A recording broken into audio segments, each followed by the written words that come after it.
Hi hello guys, welcome back to Aadya colourful. ನಾನು Suma. Friends, ಇವತ್ತಿನ ವಿಡಿಯೋದಲ್ಲಿ ತುಂಬಾ ಈಸಿಯಾಗಿ, ಟೇಸ್ಟಿಯಾಗಿ, ಸ್ಮೂತಾಗಿ, ತುಂಬಾ ಸಾಫ್ಟಾಗಿ ಮಾಡುವಂತಹ ಒಂದು ಗುಲಾಬ್ ಜಾಮೂನ್ ರೆಸಿಪಿಯನ್ನು ನಿಮ್ಮ ಜೊತೆ ಶೇರ್ ಮಾಡ್ಕೊಳ್ತಾ ಇದ್ದೀನಿ. ಜಾಮೂನ್ ಹಿಟ್ ಇಲ್ಲದೆ ಮೃದುವಾದ ಗುಲಾಬ್ ಜಾಮೂನ್ನ ಮಾಡುವ ವಿಧಾನವನ್ನು ಇವತ್ತಿನ ವಿಡಿಯೋದಲ್ಲಿ ತಿಳಿಸ್ಕೊಡ್ತಾ ಇದ್ದೀನಿ.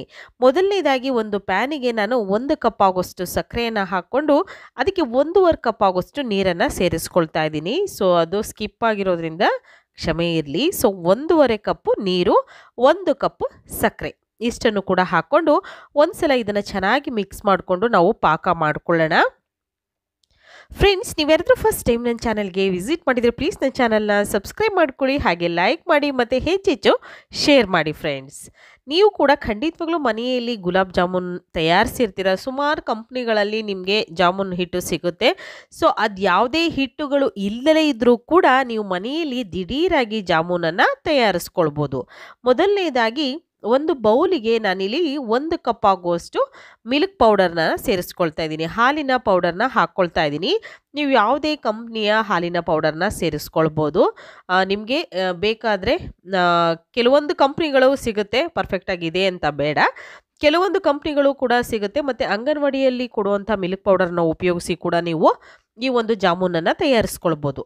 ಹಾಗೆ 1 ಕಪ್ ಮಿಲ್ಕ್ ಪೌಡರ್, ಅರ್ಧ ಕಪ್ ಆಗೋಷ್ಟು ಮೈದಾ, ನಂತರ 1/4 ಟೀ ಸ್ಪೂನ್ ಆಗೋಷ್ಟು ಬೇಕಿಂಗ್ ಪೌಡರ್, ಬೇಕಿಂಗ್ ಸೋಡಾ ಅಲ್ಲ, ಬೇಕಿಂಗ್ ಪೌಡರ್ ಇಷ್ಟನ್ನು ಹಾಕ್ಕೊಂಡು ಮಿಕ್ಸ್ ಮಾಡ್ಕೊಳ್ತಾ ಇದ್ದೀನಿ. ಈಗ ನೀಟಾಗಿ ಮಿಕ್ಸ್ ಮಾಡ್ಕೊಳ್ಳೋಣ. ಬೇಕಿಂಗ್ ಪೌಡರ್ನ ಹಾಕಿದ್ರೆ ತುಂಬ ಸಾಫ್ಟಾಗಿ ಬರುತ್ತೆ. ನೀವು ಸೋಡಾ ಹಾಕ್ಕೊಳ್ತೀವಿ ಅಂದರೆ ಅಷ್ಟು ಚೆನ್ನಾಗಿ ಬರೋದಿಲ್ಲ. ಸೊ ಅದಕ್ಕೋಸ್ಕರ ಬೇಕಿಂಗ್ ಪೌಡರ್ನ ಉಪಯೋಗಿಸಿ. ನಾವು ಕೇಕಿಗೆ ಎಲ್ಲ ಉಪಯೋಗಿಸ್ತೀವಲ್ಲ, ಅದು ಬೇಕಿಂಗ್ ಪೌಡರ್. ಅಕಸ್ಮಾತ್ ಇಲ್ಲ ಅನ್ನೋದಾದರೆ ಸೋಡಾ ಕೂಡ ಹಾಕ್ಕೊಳ್ಬೋದು, ಏನೂ ತೊಂದರೆ ಇಲ್ಲ. ಈಗ ನೀಟಾಗಿ ಎಲ್ಲ ಕೂಡ ಚೆನ್ನಾಗಿ ಮಿಕ್ಸ್ ಆಗಿದೆ. ಅದಾದ ನಂತರ ಇವಾಗ ನಾವು ತುಪ್ಪವನ್ನು ಸೇರಿಸ್ಕೊಳ್ತಾ ಇದ್ದೀನಿ. 1 ಅಥವಾ 2 ಸ್ಪೂನ್ ಆಗೋಷ್ಟು ತುಪ್ಪವನ್ನು ಹಾಕಿ ಚೆನ್ನಾಗಿ ಇದನ್ನು ಮಿಕ್ಸ್ ಮಾಡ್ಕೋಬೇಕಾಗುತ್ತೆ. ಈಗ ಒಂದು ಕೈಯಿಂದನೇ ಕೂಡ ನಾನು ನೀಟಾಗಿ ಇದನ್ನು ಮಿಕ್ಸ್ ಮಾಡ್ಕೊಳ್ತಾ ಇದ್ದೀನಿ. ಸೊ ನೀವು ಬೇಕು ಅಂದಾಗಲೆಲ್ಲ ದಿಢೀರಾಗಿ ಮಾಡ್ಕೊಳ್ಳುವಂತಹ ಒಂದು ಪರ್ಫೆಕ್ಟ್ ಆಗಿರುವಂತಹ ಹಲ್ವದ ಸ್ಟೈಲಲ್ಲಿರುವಂತಹ ಗುಲಾಬ್ ಜಾಮೂನ್ ಅಂತಲೇ ಹೇಳ್ಬೋದು. ತುಂಬಾ ಒಳ್ಳೆ ಟೇಸ್ಟ್ ಇರುತ್ತೆ ಈ ಒಂದು ಜಾಮೂನು. ಸೊ ಮಿಲ್ಕ್ ಪೌಡರಿಂದ ಮಾಡ್ತಿರೋದ್ರಿಂದ ನಿಮಗೆ ಖಂಡಿತವಾಗ್ಲೂ ಪರ್ಫೆಕ್ಟಾಗಿ ಬರುತ್ತೆ ಅಂತಲೇ ಹೇಳ್ಬೋದು. ಅಯ್ಯೋ ಮಾಡಿದ್ರೆ ಬರಲ್ಲ ಅಂತ ಅಂದ್ಕೊಳ್ಳೇಬೇಡಿ, ದಯವಿಟ್ಟು ಮಾಡಿ, ಆಮೇಲೆ ಕರೆಕ್ಟಾಗಿ ಬರುತ್ತೆ. ಇದೇ ವಿಧಾನದಲ್ಲಿ ನೀವು ತಯಾರಿಸಿ ನೋಡಿ, ನಿಮಗೂ ಕೂಡ ಗೊತ್ತಾಗುತ್ತೆ. ಈಗ ಇದನ್ನು ಹಿಟ್ಟನ್ನು ಕಲಸೋದಕ್ಕೆ ನಾನು ನೀರನ್ನು ಉಪಯೋಗಿಸ್ತಾ ಇಲ್ಲ, ಹಾಲು ಹಾಕ್ಕೊಳ್ತಾ ಇದ್ದೀನಿ. ಸ್ವಲ್ಪ ಸ್ವಲ್ಪ ಹಾಲು ಹಾಕ್ಕೊಂಡು ಮಿಕ್ಸ್ ಮಾಡ್ಕೊಳ್ಳೋಣ. ಈ ರೀತಿಯಾಗಿ ನಾನು ಮಿಕ್ಸ್ ಮಾಡ್ಕೊಳ್ತಾ ಇದ್ದೀನಿ, ನೋಡ್ಬೋದು. ನಾವು ಜಾಮೂನ್ ಹಿಟ್ಟು, ಪ್ಯಾಕೆಟಲ್ಲಿ ಬರುವಂತಹ ಜಾಮೂನ್ ಹಿಟ್ಟನ್ನು ಕಲಸೋದಕ್ಕೆ ಹೇಗೆ ಕಲಿಸ್ತೀವಲ್ಲ ಅದೇ ರೀತಿ ಕಲಿಸ್ಕೋಬೇಕು. ಸೊ ನೀವು ಯಾರಾದರೂ, ನಾನು MTR ಗುಲಾಬ್ ಜಾಮೂನ್ ಮಾಡುವ ವಿಧಾನವನ್ನು ನಾನು ನನ್ನ ವಿಡಿಯೋದಲ್ಲಿ ಆಲ್ರೆಡಿ ಶೇರ್ ಮಾಡಿದ್ದೀನಿ. ನೀವು ಯಾರಾದರೂ ನೋಡಿಲ್ಲ ಅಂದರೆ ದಯವಿಟ್ಟು ಚಾನಲಲ್ಲಿ ಚೆಕ್ ಮಾಡಿ, ತುಂಬ ಒಳ್ಳೆ ವ್ಯೂಸ್ ಬಂದಿದೆ ಆ ಒಂದು ವಿಡಿಯೋಗೆ. ನಂತರ ಈಗ ಸಕ್ಕರೆ ಎಲ್ಲ ಚೆನ್ನಾಗಿ ಕರಗಿದೆ. ಕೇಸರಿ ದಳವನ್ನು ಸೇರಿಸ್ಕೊಳ್ತಾ ಇದ್ದೀನಿ. ನಾನು ಸ್ವಲ್ಪ ಕೇಸರಿಯನ್ನು ಹಾಕ್ಕೊಂಡಿದ್ದೀನಿ. ಸೊ ಹಾಕಿದ ನಂತರ ಒಂದೇ ಒಂದು ಪಿಂಚಷ್ಟು ನಾನಿಲ್ಲಿ ಫುಡ್ ಕಲರ್ನ ಆ್ಯಡ್ ಮಾಡ್ಕೊಂಡಿದ್ದೀನಿ. ಓಕೆ, ಸ್ವಲ್ಪನೇ ಸ್ವಲ್ಪ, ನೀವು ಜಾಸ್ತಿ ಬೇಕು ಅಂದರೆ ಹಾಕ್ಕೊಳ್ಬೋದು.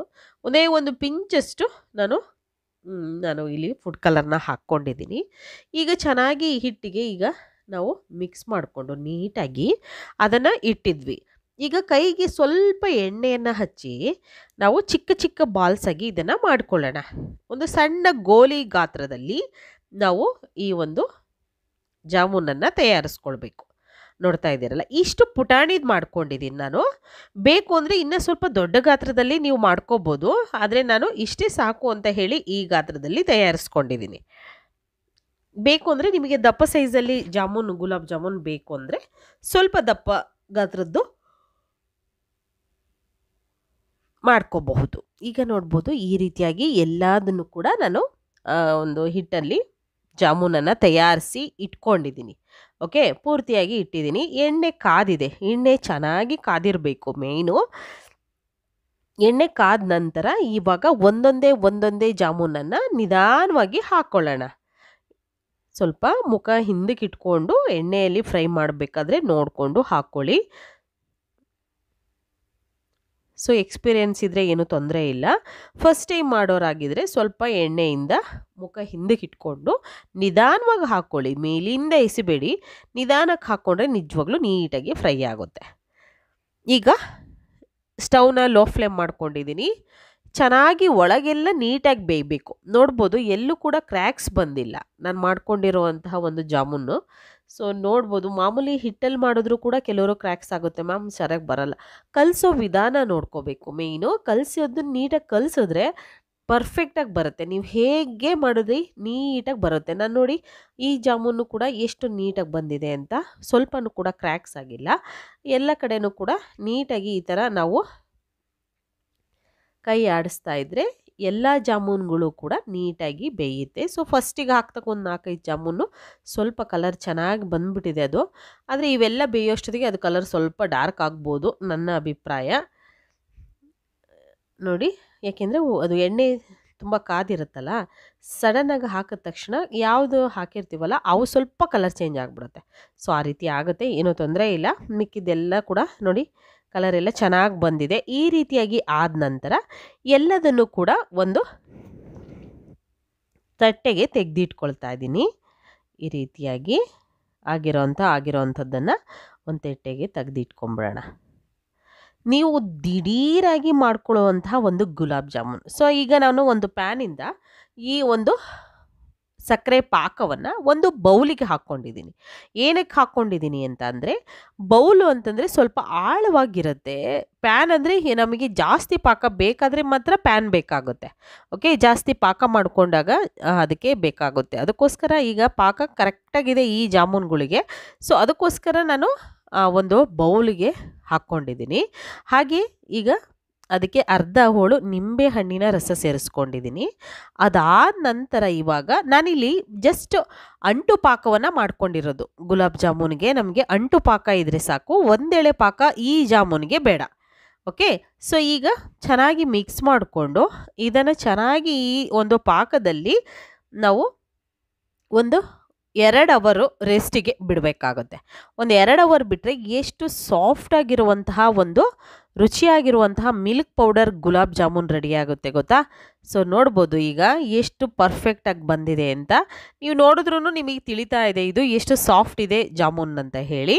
ಇದೇ ರೀತಿಯಾಗಿ ನೀವು ಕೂಡ ಮನೆಯಲ್ಲಿ ರುಚಿಯಾಗಿರುವಂತಹ ಶುಚಿಯಾಗಿರುವಂತಹ ಗುಲಾಬ್ ಜಾಮೂನನ್ನು ಒಂದ್ಸಲ ತಯಾರಿಸಿ ಹೇಗೆ ಬಂತು ಅಂತ ತಪ್ಪದೆ ಕಾಮೆಂಟ್ ಸೆಕ್ಷನಲ್ಲಿ ತಿಳಿಸ್ತೀರಾ ಅಂತ ನಾನು ಭಾವಿಸ್ತೀನಿ friends. Okay, so ರುಚಿಯಾಗಿರುವಂಥ gulab jamun recipe ಈಗ ಇವತ್ತಿನ ವಿಡಿಯೋನ ಇಲ್ಲಿಗೆ ಮುಗಿಸ್ತಾ ಇದ್ದೀನಿ. ಮತ್ತೆ ಇನ್ನೊಂದು ಹೊಸ ವಿಡಿಯೋ ಜೊತೆ ಬರ್ತೀನಿ ಫ್ರೆಂಡ್ಸ್. ಅಲ್ಲಿವರೆಗೂ take care, bye, see you.